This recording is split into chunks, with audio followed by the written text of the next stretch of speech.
Welcome to NHL Draft Pros. On today's video, we're going to go over Bob McKenzie's newly released 2024 NHL Draft rankings. Bob McKenzie has one of the best rankings out there, and his rankings are based on surveying scouts across the league. So you know that he has some pretty good pull, and he's always pretty accurate when it comes down to the final rankings. So we're going to talk about his newly released January rankings and see who are the biggest risers are and the biggest fallers. And if you want to see some highlight videos from the 2024 draft class, head over to the homepage on YouTube, NHL Draft Pros. And please subscribe and hit that like button to help the channel grow. I'd really appreciate it. Thank you. All right, so he just released his rankings. Celebrini, the unanimous number one prospect in McKenzie's midseason draft ranking. It's one of the most accurate out there, to be honest with you, and I always love McKenzie's style too. So here's the top 10. We got Celebrini at 1, Silayev at 2, Levshinov at 3, Yzerman 4, Lindstrom 5, Demidov 6, Dickinson 7, Hellenius 8, Zane Parekh at 9, and Berkeley Kenton at 10. So, number 1, Macklin Celebrini. Obviously, he is the consensus number 1 right now, has been pretty much the whole season. And if we look at his stats in the NCAA right now, this is for the entire league. He is sitting at number 5 as a 17-year-old, 1.68 points per game, 32 points in 19 games. Like, come on. He is absolutely doing some great things in the NCAA. And this is what Bob McKenzie had to say about him. Macklin Celebrini is all but 100% certain to be the first overall pick in the 2024 NHL draft. 10 out of 10 NHL team scouts surveyed by TSN have the 17-year-old Boston University freshman center at number 1. So, you know what? Here's some highlights. I included some highlights in this video. And this is from the World Juniors. And watch this pass. Like, come on. You know what? He had a pretty good showing at the World Juniors. I've mentioned this before in some videos. And he just kind of solidified his positioning, I guess, as the first overall. He's not like, super eccentric like Bedard, but he plays a 200-foot game and he's got some offensive upside. So he's definitely going to be a really good player at the NHL level, is what a lot of people are saying. So he's number 1 right now. All right, so now this is where it gets a little dicey. And I put down some arrows here for biggest risers and biggest fallers. So Anton Silayev, he is at number 2. And then we have Caden Lidstrom, and he's risen as well. He's gone up a few spots. And Zane Parekh has gone up a few spots as well. And Berkeley Kenton has gone down. He's only gone down 4 spots. We're going to go over some of these right now. So the first one is Anton Silayev. So like I said, he's had a pretty big increase since the September rankings.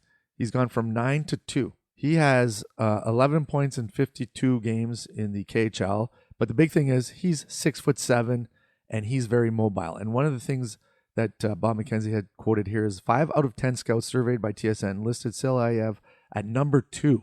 And the lowest ranking he received was as high as number 6. So he's up there big time. So we're going to show some highlights here. This is from the MHL, and this is from last year. And just, got a good shot there. You don't really get to see a lot of what he does in this video here. But like I said, check out the highlight videos I have out there. And we delve into more of his skating and all that kind of stuff, okay? All right, so now moving on. We got Caden Lidstrom at number 5. So he was another one that kind of rised up a lot. He was an honorable mention at the beginning of the season in September rankings, and now he's as high as number 5. He's been creeping up a lot of rankings actually lately.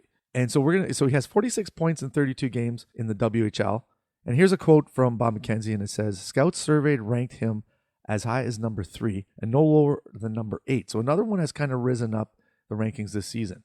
And you're going to see why. He is a big power forward who can skate and has some touch near the net. And this video kind of exactly shows what kind of player Caden Lidstrom is. He just power moved to the net, kind of brushes off that D. Look at that D. He's trying to stop him, and then just buries it upstairs. So the big forward who plays for Medicine Hat Tigers in the WHL, he's a riser in this year's draft. All right, another riser this year, and that is Zane Parekh. Since the September rankings, he was at 14. Now he's at number 9. And he is just doing silly things in the OHL as a defenseman, 17-year-old defenseman. He has 64 points in 42 games. Like, come on.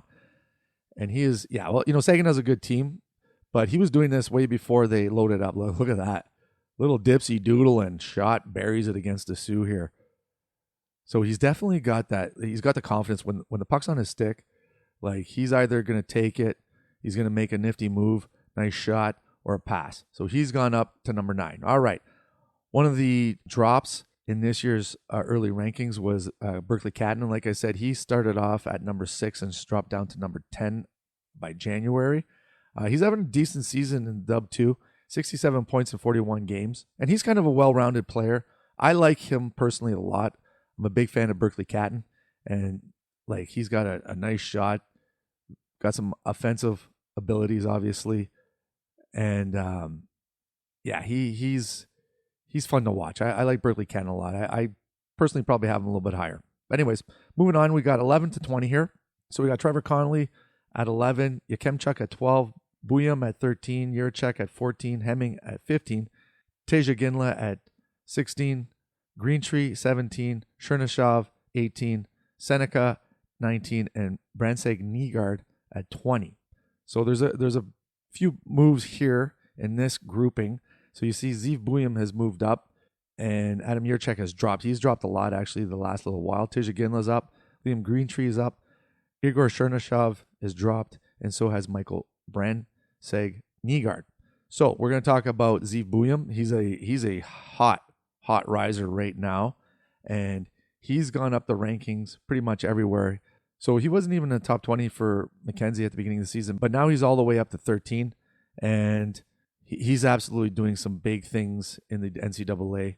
He's got 32 points in 22 games for Denver, and here's some highlights from the World Juniors, and you're going to see that he's got some offensive capabilities for sure, and he just had 4 points the other night there, so he's still showing off some offensive capabilities big time. And look at this goal right here. So let's go over this. He just takes it in, puts a move on the D, and then slows it down right here. Whoop, little breaks, and then boom, it's in the net.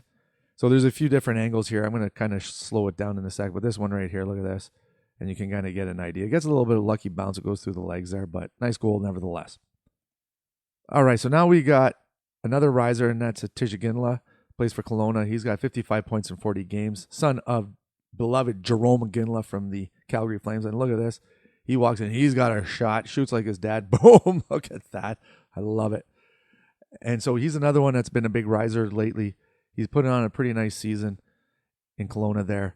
And that always helps your stock, especially on your draft year. And he's doing the exact same thing. So Mr. Ginla rising up the ranks. I love it.